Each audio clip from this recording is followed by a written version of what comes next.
Vai mais uma baladiça, outro dedo de conversa. Esta agora pago eu, depois tu e vice-versa.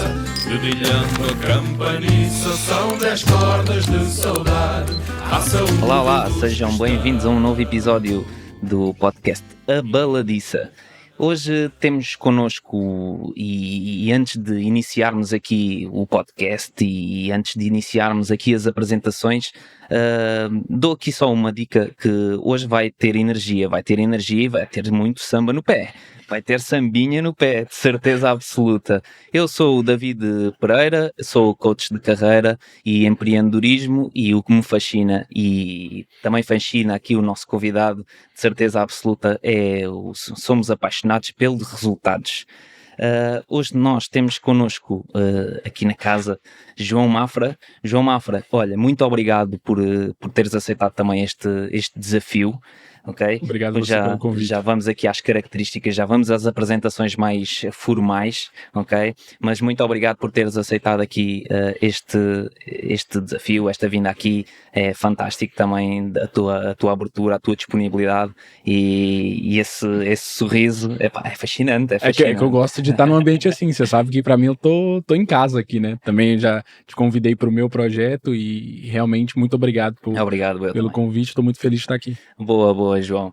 Olha, antes de iniciarmos aqui a nossa conversa, eu gostava de perguntar, sendo tu brasileiro, não é? Gostava de perguntar se conhecias este conceito de a baladiça.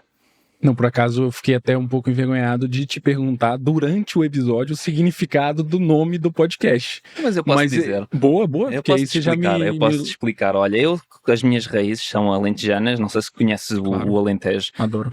Eu sou da zona de Santiago do Cacém, que é uma zona mais litoral do Alentejo, okay? Aquilo é praia. Há muita gente a confundir que aquilo já é Algarve, mas não é Algarve, ainda estamos dentro do Alentejo. E a baladiça é uma terminologia muito alentejana e que quer dizer que, imagina, estamos aqui os dois, não é? Estamos aqui os dois a tomar um copo e a conversa está boa, vai rolando, ok? Vamos pedindo outros copos, a conversa está tão boa, vamos pedir a baladiça. A baladiça é supostamente o último copo. A gente tem um termo para isso também. Como é? Saideira, que chama. Saideira? Saideira no sentido de, olha, me dá uma saideira aí que é a última. E aqui é a baladiça de abalar, de ir embora.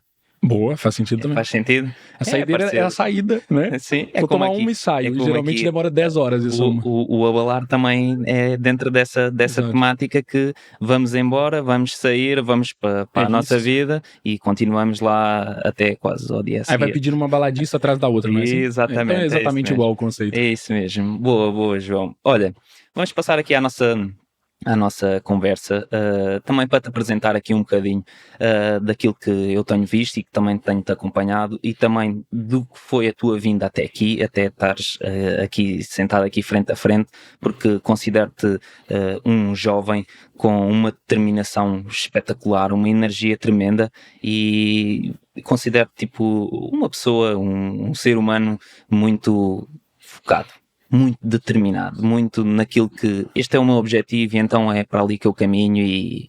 Agradeço imenso a descrição, não sei se eu estou à altura dessa descrição, muito menos da descrição do samba no pé, mas fico lisonjeado, obrigado por isso. Eu ia te perguntar aqui também que me desse aqui algumas características, também para te dares aqui a conhecer, a quem nos ouve, a quem nos escuta também, quem é que é o João Mafra? Boa. Sabe que essa pergunta é que eu também costumo começar o meu episódio, porque é sempre interessante ouvir a ótica do convidado quanto à introdução de si mesmo. Sim, até podemos partilhar aqui, tens um podcast também, como é que se chama?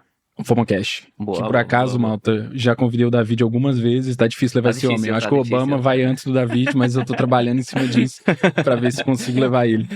Mas sobre quem é o João Mafra e por que eu fiz essa comparação com a minha experiência, que geralmente as pessoas se descrevem pelo profissional. Isso já deve ter acontecido aqui algumas vezes. E eu acredito que, para me definir, eu poderia dizer muito no sentido da curiosidade. Assim, eu sou uma pessoa que está sempre correndo atrás de me desenvolver, né? Você deu esse exemplo e, modéstia à parte, eu sinto mesmo que me encaixo no tipo de pessoa que corre atrás de se tornar a melhor versão. E eu sei que no mundo, né, do desenvolvimento pessoal, que é um mundo que você domina muito, Existe muito essa terminologia e é justamente por isso, porque eu sinto que isso dá um propósito muito grande para a vida, independente de qual área você escolha atuar. Você buscar ser a melhor versão que você consegue naquela área é realmente algo que me motiva e que motiva as pessoas que têm esse drive. E eu me definiria como alguém curioso, alguém que está sempre disposto a crescer e aprender. E é um dos motivos de eu estar aqui também. E é espetacular, incrível. Já tinhas treinado esta apresentação? Não tínhamos combinado nada? Não, por acaso eu sou bom em responder perguntas. Você vai ver durante o episódio. Exato. Mas o improviso é treinado? Ou... Não. O improviso, ele é treinável, mas ele não é treinado. O de agora não está sendo... Não está? Não está. Boa. Incrível. Olha, João, e apresentaste-te aqui nos teus termos mais pessoais, na pessoa que tu és. E enquanto profissional, também queremos saber aqui um pouco do teu profissional, o que é que fazes... O que é que anda aí? O que eu ando a aprontar, como a gente diz. Então, eu sou um empreendedor, né? Eu só me revejo mesmo fazendo algo nesse sentido. E eu via ontem até um vídeo que eu me identifiquei muito com uma maneira como... No caso, é o Alex Hormoz, é um cara do digital nos Estados Unidos. E ele falava de uma forma muito interessante que ele era um cara obcecado com fitness. E era uma coisa que ele gostava muito, ele era da área fitness. Só que ele percebeu que ele era mais apaixonado ainda por negócios. E eu me revejo nisso, porque eu tenho uma agência de marketing de performance, ou seja, nossa especialização são anúncios online, página de alta conversão, só que isso é só a ferramenta do que eu faço. O que eu realmente curto, o que eu realmente me apaixona é o processo de uma empresa crescer. Até por isso que eu gosto tanto do modelo assim de agência, por mais que tenha muito desafio, sabe? Que é muito chato, muitas vezes, você lidar com algumas nuances que tem nesse modelo de negócio. Mas me apaixona o fato de participar de negócios que crescem. Isso é algo que me move muito, ver essa etapa, sabe? De passar de um volume para outro volume de negócios, de realmente a coisa começar a crescer, impactar mais pessoas, e isso é o que move assim, o meu drive. Epá, é incrível. Olha, ainda há poucos dias também estava um bocadinho a pensar nisso, porque estava aqui a preparar. Eu também sou o homem da preparação, sabes? Eu, para tudo, eu preparo-me muito. Eu sou... qual é o teu tipo de perfil de Enneagrama, já agora? Achei que você ia perguntar meu signo. Não. Qual é? O meu perfil é 3. É o 3, o motivador. Boa. É, o mais orientado ao resultado. É isso. O meu é o 6, que é o precavido, sabes? E então tudo para aquilo que eu faço tem tudo uma estratégia, tem tudo um caminho para lá chegar. E você é o gajo pé no chão, então? Sim. Isso é bom. É um equilíbrio pro 3, sabe? Por isso até que eu escolhi aquela mulher ali. É porque ela é um 6. Que se chama? A Beatriz é um 6 e ela acaba por me equilibrar. Também? Ela é um 6, okay. A Luísa deve ser um 7, né? Olha, acertaste. Tu estás um perito a fazer aí para fixe. A culpa é do Bernardo e do Eduardo Turgão. Eles falam disso o dia inteiro, uma hora uma pessoa pega as nuances. Mas estava-te a dizer, eu sou aqui um apaixonado aqui também muito pelo processo, e estava num dia destes, há bem pouco tempo, estava aqui a pensar e estava a preparar aqui este nosso episódio da Baladiça, e estava a pensar que o que me dá mesmo prazer é fazer esta preparação toda, sabes? Agora, depois, aquele resultado final, quando sai, quando é publicado o episódio, sabes que não é aí que te move. Não dá aquela... Sim. Sabes? Sim. E eu pensei, incrível. E agora tu estavas a falar e eu pensei, estou-me a rever completamente. E nós não nos conhecemos aqui há anos, não é? Claro. Temos aqui um nosso primeiro contacto assim ao vivo aqui. É isso. Agora. E estava-me a identificar muito, muito com isso. E neste enquadramento, e agora puxando também aqui a cassete um bocadinho atrás, okay? E vamos entrar aqui na tua juventude, na tua vinda para Portugal, ok? Tu neste momento, qual é a tua idade? 26. 26 anos. Exato. E vieste para Portugal com quantos anos? Eu tava com 19 para 20. Eu fiz o meu aniversário de 20 anos no segundo dia aqui em Portugal. Foi até a pior ressaca que eu já peguei na minha vida. Exato. No bairro Alto, experimentando vinho do Porto, achando, assim, super barato pagar 5 euros num vinho, e depois percebendo o resultado disso no dia seguinte, porque é um vinho super forte. E eu realmente fiquei à rasca. Foi no meu primeiro dia com 20 anos. Deve ter sido muito bom, O dia a seguir deve ter sido incrível, de certeza absoluta. Foi muito bom. Olha, mas nesta altura, quando tu te mandaste para Portugal, suscitou-me aqui muita curiosidade de que... como é que um jovem com 19 anos tem uma abertura mental, não é? Tipo, uma visão de agora vou-me mandar para um país estrangeiro. Tu estudaste cá também, Exato, não é? exato. Vieste para cá estudar. Qual é que foi a grande razão de ter escolhido vir para o estrangeiro, neste caso, para Portugal? Ótima pergunta. Na verdade foi assim, eu estava fazendo engenharia de produção no Brasil, numa faculdade super renomada até, então já estava encaminhado. E isso começou a me dar desespero, o fato de já estar encaminhado, porque eu tinha um fluxo a seguir, a manada, que no contexto que eu estava, o fluxo era o seguinte: uma pessoa se formava, por exemplo, em engenharia, que era o que eu fazia, entrava num trainee, né, num trainee que é tipo, né, um estágio premium, assim, tipo, dentro de uma empresa, e aí seguia aquela coisa, né? Entrava como analista, depois analista pleno, sênior, gerente, crescia dentro da estrutura. Já tinhas o teu caminho todo traçado, que era muito parecido com a parte da minha família que é bem sucedida. Por acaso, a minha família, pai e mãe, passou ali alguns perrengues, como a gente chama assim, durante toda a minha infância. Agora tens que fazer a tradução disso, não é? Perrengue é as dificuldades mesmo, né? Okay. E no caso financeiras e tudo mais. Mas eu tenho a outra parte da família bem sucedida, que né, você acaba por olhar para onde você quer estar. Né? Quando você tem um drive de querer evoluir financeiramente, fisicamente, tudo. E aí, eu tava, né, seguindo a manada e eu já tinha uma coisa ali um pouco traçada, e isso começou a me fazer um pouco confusão. Por quê? No Brasil a gente tem muita mentalidade de que o que tá fora é muito distante, porque a gente é um país continental, então isso a gente só percebe quando sai. A gente vive numa bolha. Para mim, a Europa era outro mundo, Estados Unidos é outro mundo, então não tinha essa facilidade de visitar países e visitar culturas, mas eu queria isso, eu queria experienciar isso. Só que eu precisava de condições financeiras para isso. Então, o que eu comecei a entender? Qual é a forma mais barata de sair do país e mais... assim, e que eu realmente conseguisse fazer alguma coisa que me agregasse. Então, no caso, por exemplo, a universidade. A universidade poderia ser algo que iria agregar. Até por isso, quando eu cheguei aqui, eu fiz todos os voluntariados possíveis que a universidade oferecia. Então, eu fiz IASEC, eu fiz Woodpeckers, que é outro tipo de voluntariado, e morei em outros países aqui, mas com esse objetivo, com esse drive de experimentar coisas. Porque eu pensei, se não for com 20 anos, não vai ser com 32. Entendeu? Então, me joguei no mundo nesse sentido. E por que Portugal? Sendo bem sincero, eu não conhecia nada de Portugal. Só que quando eu digitei como sair do Brasil... Apareceu Portugal. Apareceu como um dos primeiros, porque é dos países mais fáceis de conseguir visto, de conseguir parceria com a universidade. Okay. Realmente tem uma parceria muito forte. Tem a mesma língua. Tem a mesma língua, também tinha esse fator, que na verdade era um fator que me chamava pouco atenção, porque eu queria trabalhar outro idioma.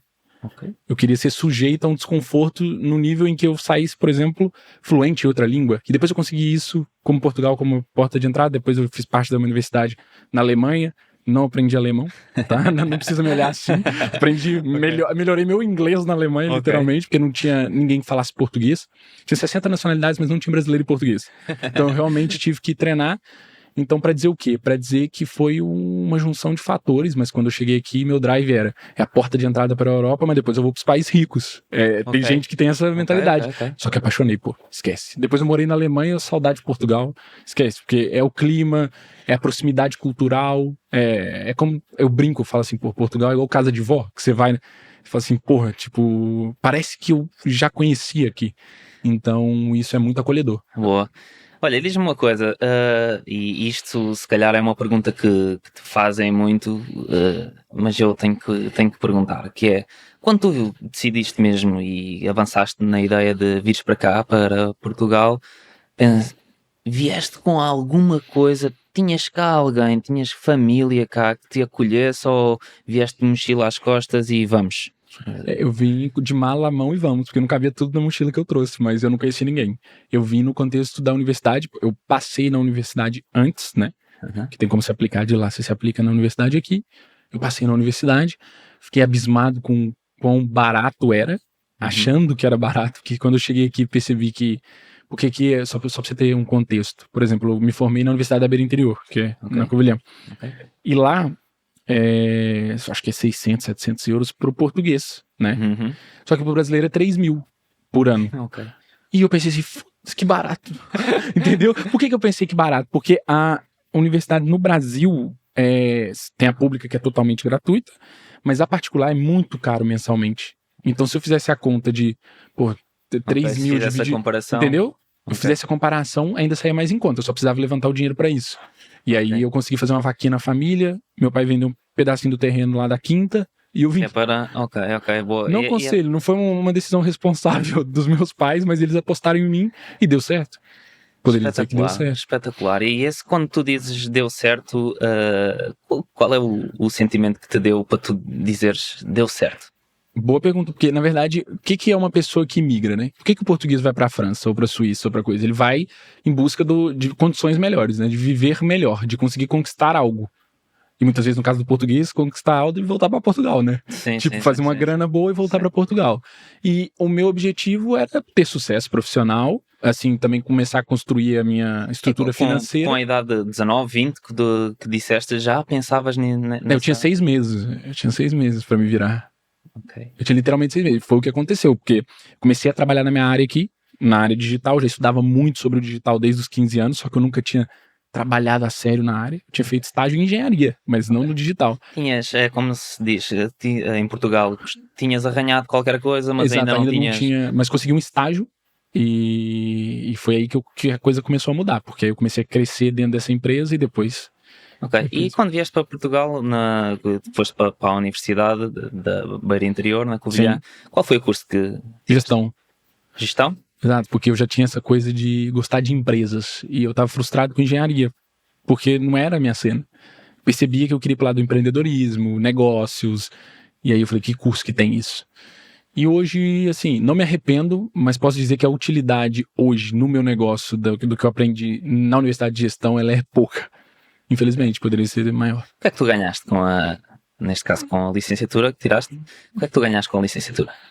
Então, justamente, é um pouco... O que eu acho que acontece, tá, ô David? A gente tá num tempo onde as coisas são muito rápidas, né? A informação, a forma como as coisas mudam, e a academia não acompanha isso. Então é impossível, por exemplo, eu tirei uma cadeira na Alemanha que chamava Gestão de Negócios Digitais. Tava ótimo se fosse um negócio digital de 2012, entende? E a mesma lógica em Portugal. E qualquer lugar, porque a academia não consegue acompanhar a aceleração do digital, por isso que a infoprodução cresce tanto. Porque as próprias pessoas que vivenciam aquilo se propõem a ensinar algo, tem pessoas boas e pessoas ruins, assim como tem universidades boas e universidades ruins, e aí elas conseguem de forma muito mais prática estar no time do mercado. Okay. Você entende o que eu quero dizer? Sim. Porque você imagina o que é para mudar uma grade curricular de uma universidade. São anos para aquilo mudar alguma coisa. E é impossível demorar anos para você mudar coisas que são relacionadas ao digital, à gestão de negócios digitais. Então, o porquê que a gestão na universidade não me ajudou muito, justamente por essa questão, mas na base do negócio ajudou. Contabilidade, a parte, por exemplo, de você olhar para a empresa e fazer um valuation, entender o que é equity, entender tudo que é isso. A gente não aprofundou nisso na universidade, mas me deu uma noção básica do que a casa gasta, como vocês dizem, né? Então, e também está aqui uma visão, não é? Tipo, pelo menos a experiência de viveres em Portugal, adaptaste também às pessoas, adaptaste ao meio envolvente, não é? Exatamente. E diz-me outra questão. Tu vieste para cá, vieste sozinho, vieste estudar, e do lado lá, quem é que ficou do lado lá? No caso, meus pais, né? Que vivem lá, né, eles vivem até no contexto de quinta, eles adoram quinta, essas coisas assim. E depois, assim que eu cheguei, meu pai apostou em mim, como eu disse. Ele apostou no sentido de não é algo que financeiramente é inteligente a gente fazer, mas eu vou dar meu jeito. Só te peço uma coisa, abre as portas pros seus irmãos. Tipo, o que você conquistar, abre as portas pros seus irmãos. És o pioneiro. É o pioneiro. Eu fiz o caminho contrário de Pedro Álvares Cabral, né? E vim descobrir. Certo. E o que acabou por acontecer foi realmente isso. O meu irmão, ele trabalha hoje na área de edição de vídeo, design, ele é muito talentoso nessa parte. Ele é um pouco diferente de mim no sentido de drive, assim, mas que ele é mais tímido. Eu não sei se você notou, eu não sou muito tímido. Então tem pequenas coisas que nós somos diferentes nesse sentido, mas eu consegui, de certa forma, abrir a porta para ele. E ele atualmente acaba por... É uma corrente do bem, né? Ele acaba por também agora abrir a porta pro mais novo, que é o Léo, que tá formando agora e também quer ter experiência de viver fora. O Thiago tá. O Thiago tá. E como é que tu fazes esta gestão interna, não é? Com família do outro lado do Atlântico e tu aqui praticamente sozinho, como é que tu fazes esta gestão interna de agora surgiu-me esta dificuldade, tenho que me virar, como é que tu fazes esta gestão? isso deixou de ser uma cena desde quando eu comecei a me virar, sabe? Porque quando você começa a se virar e você entende que a sua vida depende de você e não de ninguém, você começa até a assumir um papel contrário até, entendeu? De pensar, sei lá, que você pode, de certa forma, ajudar toda a gente, entendeu? Tipo, e isso que é um problema, você inverter esse papel que é diferente. Então, eu dificilmente passei pelo papel de, no sentido, eu não sei se é propriamente o core da sua pergunta, mas deixando aqui fluir o que eu entendi. É no sentido de, toda vez que a coisa apertava, assim, né, tipo, que era mais difícil, eu pensava formas de eu resolver. Então, nunca foi uma coisa então vamos ser mais práticos, para as pessoas também nos perceberem melhor. Lembras-te de algum exemplo que viveste de real aperto, que sentiste mesmo, agora estou lixado? Sim. É porque, como eu te disse, eu tinha budget para 6 meses e começou a acabar o budget. E não é tão simples assim você trabalhar em qualquer coisa em Portugal. Não sei se você tem bem noção, talvez não, mas tipo, sendo imigrante não, né? Só que aqui você tem tudo, não. Você tem tudo de documentos, essas coisas, então é fácil. Mas quando começou a apertar, aí começou a me dar uma ansiedade nesse sentido. É até engraçado porque quando eu comecei o estágio, eu ia começar aquele negócio da Telepisa, entrega na Telepisa. Ia ser na semana seguinte, e eu consegui o estágio na minha área, no digital. Então esse foi o momento mais coisa, porque eu tenho certeza que eu ia acabar dando de cabeça naquelas pedrinhas da Covilhã numa moto. Porque aquilo começa a chover, vira uma cascata para andar de moto. Então eu posso dizer que foi esse momento assim de pensar assim, olha, ou eu me viro na minha área, ou eu vou ter que começar a trabalhar de alguma forma, porque o budget tá acabando, entendeu? Então foi muito por aí, mas eu já tinha feito outros trabalhos assim, esporádicos, sabe? Claro. E é assim, no começo, assim, a gente com 20 anos, a gente tem que dar, cara, experienciar as coisas, fazer, sabe, viver, trabalhar, intensificar mesmo. Eu agora tocaste aí num ponto, eu considero que eu sou uma pessoa que não sou um estudioso dos livros, não é, eu gosto de experienciar, gosto de absorver a experiência, e com essa experiência a aprendizagem, e já tenho, neste momento tenho 31 anos, por isso eu acho que considero-me que quando tiver 50, 60, 70 vou sempre à procura de experiências. Boa. Por isso não é com 20 anos que nós estamos se calhar mais predispostos. Eu falo a nível de risco. Sim. Tipo, com 30 anos você não tem risco que você não quer assumir. E com 26 tem risco que eu já não pago o preço. Não pago a fatura, como você diz, entendeu? Sim. É mais sobre o nível mesmo de risco. Mas percebo, concordo. Boa. E como é que tu fizeste esta gestão familiar, não é? Tipo, porque todos nós temos emoções. Não é? Sim. Quando o coração aperta mais, como é que tu fazias esta gestão de família, João cá? Sabe o que é engraçado? Recentemente a gente viu um documentário que eu até te recomendo, que é do Arnold Schwarzenegger. Já vi. Que ele nos Estados Unidos.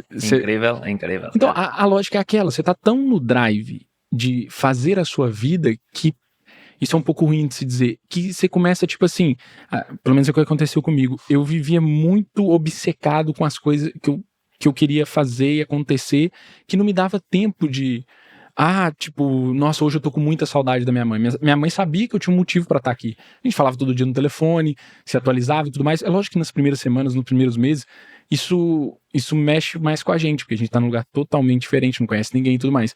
Mas depois que você pega os trilhos ali, depois que você pega o ritmo, você começa, pelo menos foi o que aconteceu comigo. Eu sei que não é com todo mundo, eu tinha outros amigos aqui que passavam mal. E até passavam mal assim, de saudade da família e tudo mais, e até ia embora. Tem até um amigo que ficou 3 dias e falou que queria ir embora. Eu que não deixei ele embora. E hoje ele tá aqui até hoje. Tá super bem. Mas pra dizer o quê?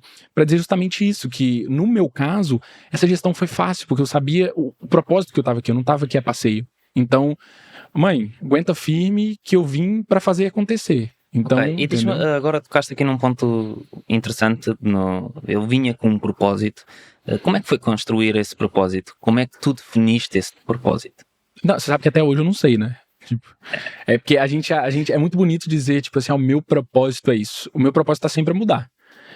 Quando eu conquisto determinada coisa, então, por exemplo, meu propósito era um dia ter minha empresa.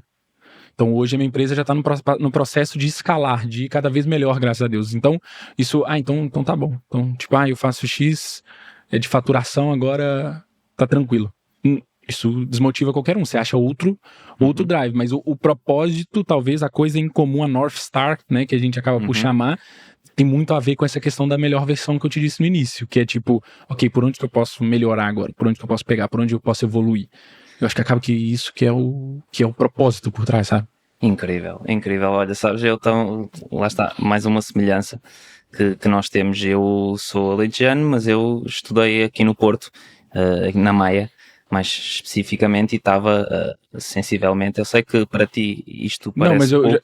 Eu sei que para a realidade portuguesa é muito. Sim, você via uma vez por mês. Estava a 500 km mais ou menos de casa e vinha, por exemplo, vinha em setembro e ia em dezembro a casa. Sim, sabes? É complicado. E agora estavas aqui a falar porque também queria saber como é que tinha sido a tua experiência. Olha, a minha foi, o primeiro mês foi desgastante, foi mau, foi muito, muito mau, sabes? Mas depois era aquilo que tu estavas a dizer, depois começas-te a virar sozinho, sim, começas a ganhar o gosto das coisas, da vida, não é? Começas, mas eu estou aqui, qual é que é o motivo de eu estar aqui, sabes? Exato.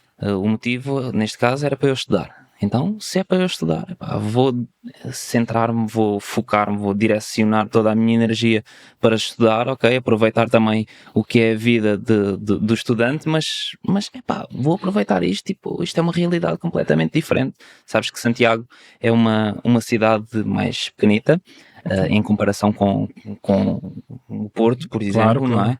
E eu caí aqui de paraquedas, se tinha vindo ao Porto era em miúdo pequeno, nunca tinha vindo cá, e os meus pais vieram aqui, deixaram-me cá, arrancaram, foram à vida deles, não é? Como é óbvio, e eu comecei, e agora? Foi outra realidade. E o que é que eu faço? Sabes? E isso também me deu aqui um boost e aqui uma alavancagem muito, muito grande no meu desenvolvimento em termos pessoais, em me virar nas maiores adversidades. Ok, aconteceu isto, mas vamos lá, há sempre solução. O processo é idêntico.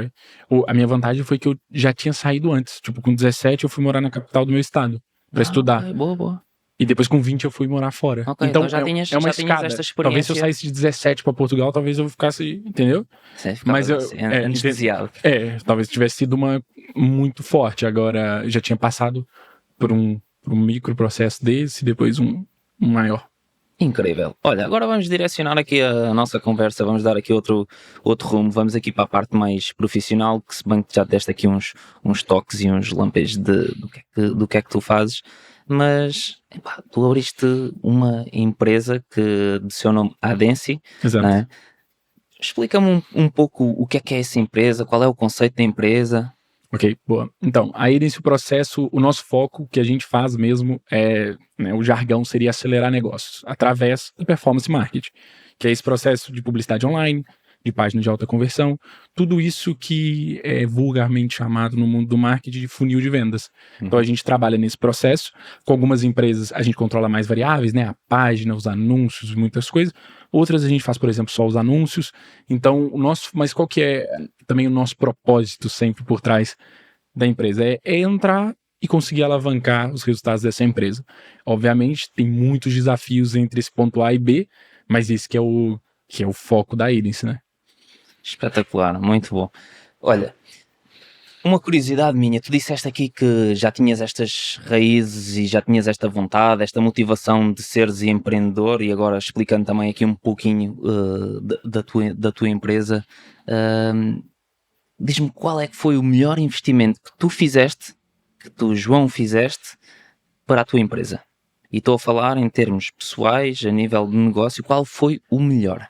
Foram dois, na verdade, que eles estão paralelo ali como os melhores. O primeiro é sempre conhecimento, né? Porque amanhã empresas quebram, né? Negócios escalam e vão à falência todos os dias. Mas uma coisa, né? Como é um jargão que todo pai já deve ter dito quando te manda estudar, é conhecimento ninguém te tira. E a mesma coisa no mundo dos negócios. Conhecimento e experiência ninguém te tira. Até quando a coisa vai pro torto, como você chama, né? Como vocês dizem, ali existe alguma oportunidade muito grande de aprendizado. Então, o conhecimento / experiência seria um dos pilares. Para mim, no meu caso específico da Adensi, o outro foi network. Porque eu estava num país diferente, eu não tinha muito contexto. Uma coisa, por exemplo, você tá no lugar, vamos supor que você cresceu no Porto, você conhece a malta empresarial do Porto e tudo mais, você está inserido. Outra coisa é você vir de fora, que já tem uma barreira maior, e ter que penetrar um novo mercado. ok? Então, investir em network para mim fez toda a diferença para ter os resultados que eu tenho hoje. Então, seriam essas duas, conhecimento e network, seriam as duas principais. Ok. E para tu desenvolveres o teu negócio, aqui a tua empresa, tu falaste-me aqui em conhecimento, networking, e diz-me uma coisa, agora também puxando aqui a brasa à minha sardinha, não é? Tem que ser, não é? Tem que ser. Claro, claro que sim. Claro. A questão pessoal, tu fizeste, tu és... Gostas do alta performance, estás ligado tipo, também aos resultados, não só para as empresas, mas para ti próprio. Tu já passaste por algum processo de alguma coisa, de uma aceleração de um resultado teu? Sim, por vários, na verdade, por vários. Eu até ponho isso, se eu fizer uma linha cronológica da minha vida e marcar os pontos importantes, eu até ponho os meus 15 anos como um ponto crucial para mim, que foi quando caiu a ficha, que é basicamente que foi quando eu tive o estalo, a consciência sobre a importância de me desenvolver. E aí eu comecei a ler bastante. Na verdade foi a época da minha vida. Hoje eu ainda leio com uma recorrência, mas foi a época da minha vida que eu mais li, foi entre os 15 e os 18 anos, provavelmente, que eu era obcecado com desenvolvimento pessoal. Parecia um maluco, porque ninguém na minha escola, no meu secundário, estava preocupando com isso, né? As pessoas estavam preocupadas em paquerar, aqui tem um termo paquerar? Você sabe que joguei o jogo do Sims, sabes qual é? Sim. E tinha essa terminologia, por isso já sabe tranquilo. O que é. Sim. Que é. Então é namoriscar que vocês diriam? Talvez, né? Se você fosse uma velha de 60 anos, talvez você dissesse namoriscar. Uma curta. Exato. Então seria isso, tá preocupado com isso, com jogar futebol, o que é que seja, e eu tava muito obcecado na altura em desenvolvimento pessoal e esse tipo de coisa, e isso me deu um impulsionamento muito grande. Ok, e o que é que deste desenvolvimento que tu consideras desenvolvimento pessoal, o que é que tu conseguiste transportar, ou o que é que tu transportas neste momento, porque o desenvolvimento é contínuo, não é? Claro. O que é que tu transportas neste caso, para a Adensi, para a tua empresa? Boa, eu acredito que a parte principal que focar em si mesmo e se desenvolver acaba por ser consequência de um bom resultado na empresa é você se tornar um melhor líder. Porque se você se torna uma pessoa... Porque liderar é liderar pelo exemplo, né? Isso é clichê, coisas clichês geralmente existem porque são verdades, né? E que acabam por ser repetidas. Então, se você lidera pelo exemplo, você tem que se tornar uma pessoa que as pessoas... Não é que as pessoas admirem, mas que as pessoas sigam, né? Então, parte de se desenvolver é assim, o crescimento da minha empresa ou da vida, ela está limitada pelo meu potencial também. Incrível. Muito pelo meu potencial. Tem muita gente que limita o próprio crescimento do negócio, que o negócio é espetacular, mas o gestor não acompanha as possibilidades que o negócio tem. E eu não quero ser esse tipo de gestor, mas não foi por isso que eu comecei a desenvolver pessoalmente, mas é uma consequência boa de sempre buscar esse desenvolvimento. Incrível, incrível. E factos mais práticos, né? Exemplos mais práticos, digamos, mais palpáveis. Claro. Okay? O que é que tu ganhaste com este desenvolvimento, com esta tua procura de vou querer potencializar-me a mim, vou querer ser melhor, vou querer um pouco mais? O que é que tu, em termos práticos, o que é que ganhaste a nível de empreendedor? Eu poderia falar a nível de resultado financeiro, mas eu prefiro falar tempo. Sabe por que tempo? Porque as pessoas, cada um vira essa chave em uma época diferente da vida, e tem gente que nunca vira. Eu não tô falando que eu sou melhor que ninguém, mas eu tô dizendo no sentido de que é estritamente necessário, né, você entender que certas coisas você tem que desenvolver. E se você trabalha na área, você sabe que tem pessoas que não têm esse nível de consciência, de saber que tem que se desenvolver. Então, o que eu ganhei? Por que eu acho que eu ganhei tempo, né? Por que eu disse isso? Porque, literalmente, o fato de eu ter instalado para isso cedo, eu ter essa ficha, o nível de consciência ter aumentado sobre isso, me fez ter resultados, por exemplo, com 22 anos, que se eu olhasse para o lado, não tinha nenhum colega de 22 anos que estava tendo. E isso me dá tempo, porque eu quero ter resultado. Não é bullshit, eu quero enriquecer, não sei o que, não, o negócio é para ser parte do meu propósito. Isso tudo é muito bonito e é também, mas é para ganhar dinheiro também. É para ter lucro no final, certo? É para isso que uma empresa nasce. E esse objetivo acelerar esse processo, porque o meu nível de consciência vai aumentando, eu vou me tornando melhor gestor, vou tendo mais resultado. Então, na sua pergunta João, uma coisa prática quanto antes eu conseguir crescer enquanto gestor, empreendedor, empresário, mais rápido eu também tenho uma capacidade financeira ampliada, o que por consequência também me traz mais qualidade de vida, mais capacidade de visitar lugares, de conhecer outras culturas, porque é muito bonito dizer que é por propósito, mas também é por dinheiro, entende? Então, isso é uma das partes assim, que eu acho essenciais, esse desenvolvimento. Eu costumo dizer que, olha, com as pessoas muito que eu trabalho, nestes processos individuais, um para um, eu costumo muito dizer, ok, e o que é que tu queres ganhar? Porquê? Porque isto é um jogo, a vida é um jogo, e nós fazemos o que fazemos para ganhar algo. Exato. Porque eu não vou daqui até a outro sítio se eu não quiser ganhar nada.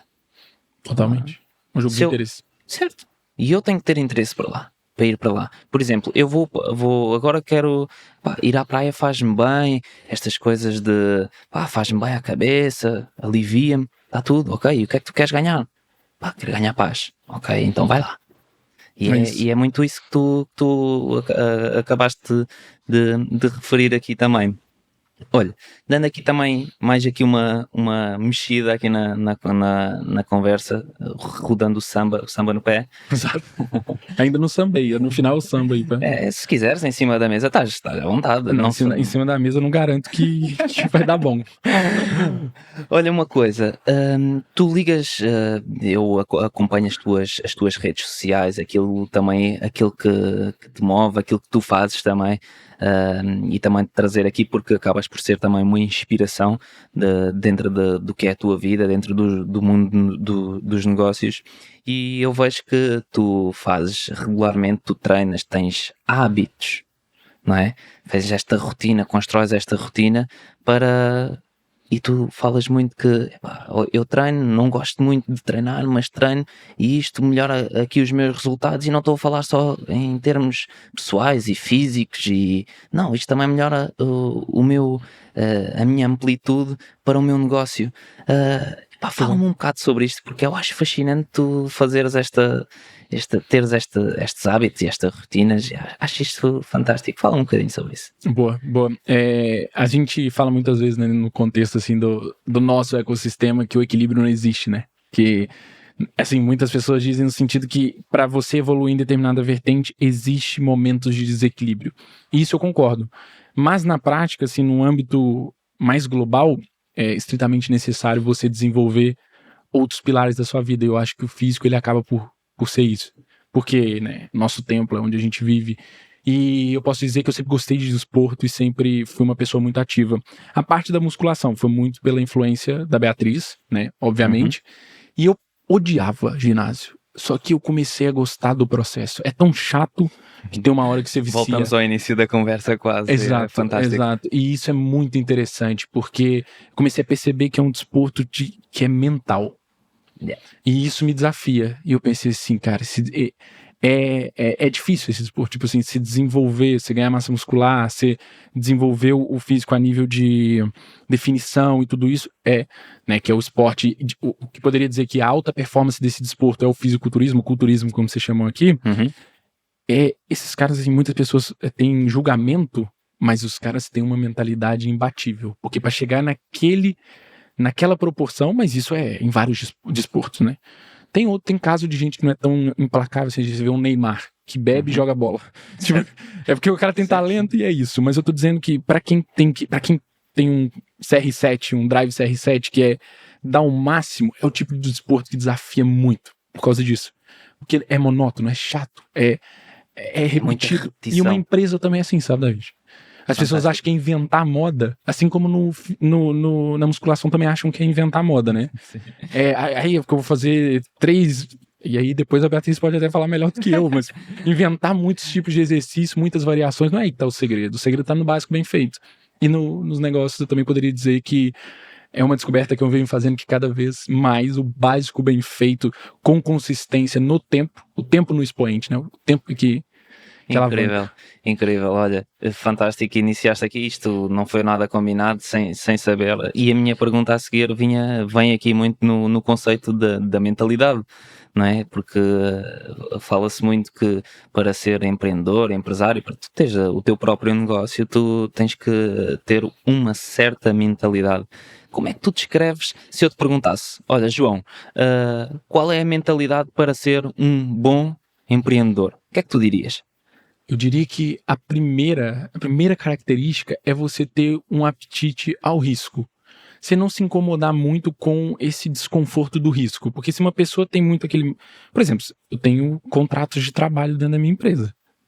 Eu tenho que cumprir com esses contratos. Eu não posso simplesmente mês que vem falar, Malto, não tem dinheiro, bora pra casa, tá feito. Não existe isso. Eu tenho ali uma série de compromissos com o Estado, impostos, e muita gente não quer pagar essa fatura, e tá tudo bem. Nem todo mundo tem que fazer a mesma coisa.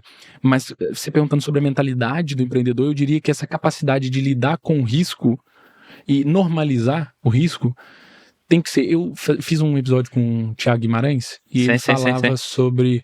Uma das coisas que questionavam ele, como é que você faz essas loucuras assim de contratar tanta gente, investir no escritório desse tamanho, não sei o que, se comprometer isso tudo. E ele dizendo, eu aguento, pô, sabe? Eu aguento. Eu sei que talvez o meu funcionário não aguente esse nível de pressão, mas eu aguento. Por isso que eu normalizo esse tipo de pressão. Eu quero mais pressão. Eu quero ter 50 pessoas contratadas e não 20. Porque eu aguento isso. Eu sei que o que eu tô construindo vai gerar esses empregos, vai gerar frutos e eu tô confortável com o risco de não dar certo. E quando você alcança esse mindset, você vive mais calmo enquanto empresário, porque é mesmo difícil. Incrível, João. Olha, ainda bem que estás cá, porque estou-me a rever também um bocadinho nas tuas palavras, mas a mensagem que estás a transmitir é uma mensagem espetacular, porque dá aqui também outra visão a pessoal mais novo, também que queira entrar aqui no mundo dos negócios e que está naquela vai, não vai. E será que vai? Coisa, sabes? E isto está a ser fantástico. Olha, nós já passámos aqui um bocadinho, escrevemos aqui a história do teu passado, da tua vinda para Portugal, elencámos aqui um pouco do que é a tua história cá, o que é que tu já fizeste a nível de empreendedorismo. Diz-me uma coisa, com esta experiência toda, com esta bagagem, com 26 anos que tu tens, qual foi a tua maior aprendizagem de vida? Maior aprendizagem de vida para mim foi que grandes coisas levam tempo. Eu era um cara muito ansioso por resultado, muito obcecado. Acho que isso tem muito a ver com essa geração que a gente vive. A gente é estimulado o tempo todo. A gente vê gente dando... Ai, parabéns com 26 anos. Ó, tem um de 22 que fez o primeiro milhão, supostamente. Então, tipo assim, você tá constantemente sendo estimulado por fora. E aí você pensa, eu tô atrasado. Você tá sempre atrasado. Porque se você comparar com a internet, você tá sempre atrasado em relação a alguma coisa. Fisicamente, financeiramente, o tanto que você é feliz, você tá sempre menos que alguém. Do seu ciclo ou não do seu ciclo. A comparação é aqui um elemento muito forte para te dar este medo de tu não avançares, sabes? Porque a comparação, se tu vais te comparar com outras pessoas, nós temos sempre aqui a tendência, nunca nos comparamos com alguém que esteja no mesmo patamar do que nós, ou comparamos-nos com pessoas que estão acima e outras pessoas que comparam-se que estão por baixo, para se elevarem. Mas quando nós nos comparamos aqui que, olha, aquele já fez isto, já fez aquilo, já fez isto, e eu estou aqui e lá está, é a questão que tu estavas a falar, é uma luta contra o tempo. Total. É fantástico. E eu posso complementar esse raciocínio? Eu gostaria de complementar com um livro recente que eu li, que eu adorei, que é Psicologia Financeira, que chama. E ele fala de um fenômeno muito interessante, que é o quanto o índice da sorte nos investimentos. Que as pessoas... Você não tem como calcular o índice de sorte. Então eu não sei quanto da minha vida foi sorte e o quanto que foi realmente self-made man, assim, capacidade, sabe? E é difícil porque aí ele faz uma comparação que pra mim, assim, eu nunca esqueci, que é a lógica do Bill Gates e do colega dele de turma da altura.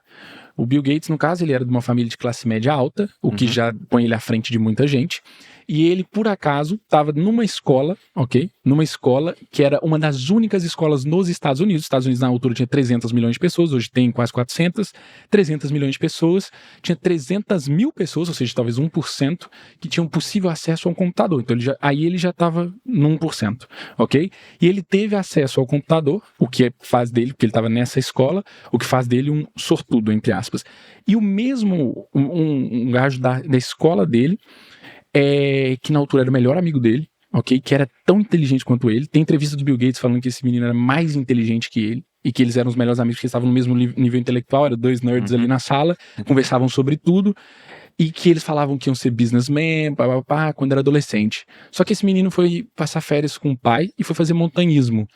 E fazendo montanhismo ele morreu. E sabe qual é a probabilidade de se morrer fazendo montanhismo? É de 1%. A mesma probabilidade que o Bill Gates tinha de ter acesso ao computador. Então um teve 1% de sorte, o outro teve 1% de azar. Um perdeu a vida e nunca se tornou um multibilionário. O outro fez a maior empresa de software, de computador do século XX. Então e 21 também. Então você pensa assim, como é que você não controla as coisas. Então o quanto que você vai associar pressão a si mesmo se tem tantas variáveis que você não controla? Espetacular, olha, é incrível, fogo. É que eu não sei se me posso levantar, mas quase me levantava para bater palmas. Incrível, João, grande partilha. Olha, estamos aqui a aproximar-nos do fim. Se uma pessoa chegasse ao pé de ti, imagina, eu, David, chego ao pé de ti e digo: olha, João, com a experiência que tu tens, qual é o maior ou melhor ensinamento que me podes transmitir e eu estou a começar a empreender? Qual é a melhor dica, a melhor mensagem? O que é que tu me podes ensinar aqui em 1 minuto? Boa, vou tentar 1 minuto, eu falo pra caramba. Mas eu diria que foi uma das coisas que eu demorei tempo para aprender. Talvez eu tenha aprendido nesse último ano para cá, que é melhor intensidade do que variedade. E o que eu quero dizer com isso? Por exemplo, eu tenho uma agência. O que é o caminho comum de uma agência? Tipo, acontece muito em vários contextos. Começa a desenvolver muito, a crescer muito no digital. O que você vai fazer? Você vai lançar curso, vai lançar mentoria, vai lançar uma série de coisas associadas àquele trabalho que você faz. Só que tem várias pequenas nuances que você pode otimizar na sua agência que poderia duplicar, triplicar o tamanho dela. Então as pessoas põem menos profundidade porque elas se preocupam em criar logo variedade.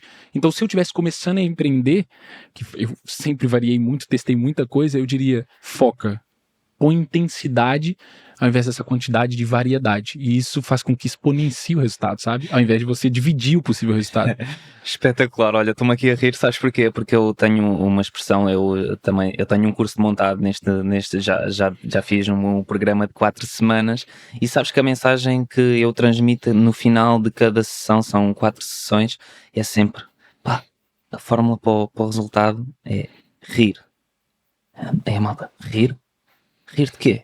Rir, sim. Responsabilidade mais intensidade igual a resultados. Total. Incrível. Olha, João, a última pergunta, só para... Não sei se pedes tu a última abaladiça ou peço eu. E agora? Pode ser você, porque você que escolhe a bebida da mesa hoje. Ok. Olha, qual é aqui a tua próxima história que tu queres escrever? Se nos puderes partilhar. Não, brutal. Essa era... Geralmente eu tô preparado para as perguntas, como eu te disse, mas essa eu não estava preparado. A próxima história que eu quero escrever é exatamente a história que eu escrevo hoje, só que com fator intensidade numa proporção muito maior. Então, se hoje eu produzo conteúdo, se hoje eu, através do meu negócio, impacto outros negócios, e hoje, por exemplo, são, sei lá, 50, 60, 70, 80 negócios, pessoas... Eu quero que seja 800, 1.000, 1.200, 10.000. Então eu só quero que eu possa impactar com o que eu gosto e sei fazer cada vez mais pessoas. Tanto colaboradores, quanto negócios, quanto o que é que seja. Incrível, João. Olha, mais uma vez, muito obrigado por aceitares este desafio. Foi uma conversa ótima, com mensagens super poderosas aqui, com jeitos de ensinamentos, reflexões espetaculares. E diz-me só aqui para ficar, como é que as pessoas conseguem chegar até ti, como é que conseguem acompanhar o teu trabalho? Boa. Eu, antes de mais nada, malta, se vocês acharam que foi relevante esse conteúdo, fazer o jabá também para falar disso, se inscreve aí no canal, que eu sei como é que é, as pessoas veem o episódio e não se inscrevem. Mas das minhas redes sociais é @JoãoMafra e @FomoCast, o projeto de podcast que eu tenho. E a empresa é a Idens, então é @idens.io também no Instagram. Tamo lá. Incrível, João. Olha, vamos fazer um brinde. Bora. Só para terminar aqui. Antes do brinde, queres fazer o samba? Acho melhor não. Para não diminuir os inscritos no canal. A nossa. Muito bom. Muito bem, olha, damos por fim esta baladiça hoje com um sabor especial, um sabor aqui mais... De samba. Sim, foi com um copo de vinho, mas poderia ter sido com uma caipirinha. Poderia ser com uma caipirinha. Muito obrigado a todos que nos estão a acompanhar, que nos assistem. Nós voltamos muito em breve com novos episódios, com novos conteúdos, com novas histórias. Obrigado por assistirem a este podcast, à Baladiça. E já sabem, podem nos seguir no YouTube, no Spotify. E se quiserem entrar em contacto connosco, estamos no LinkedIn, no Instagram. E é @David Pereira. David R. Pereira 8. Boa. Tá? Obrigado. Baladiça, outro dedo de conversa. Esta agora pago eu, depois tu e vice-versa. Dedilhando.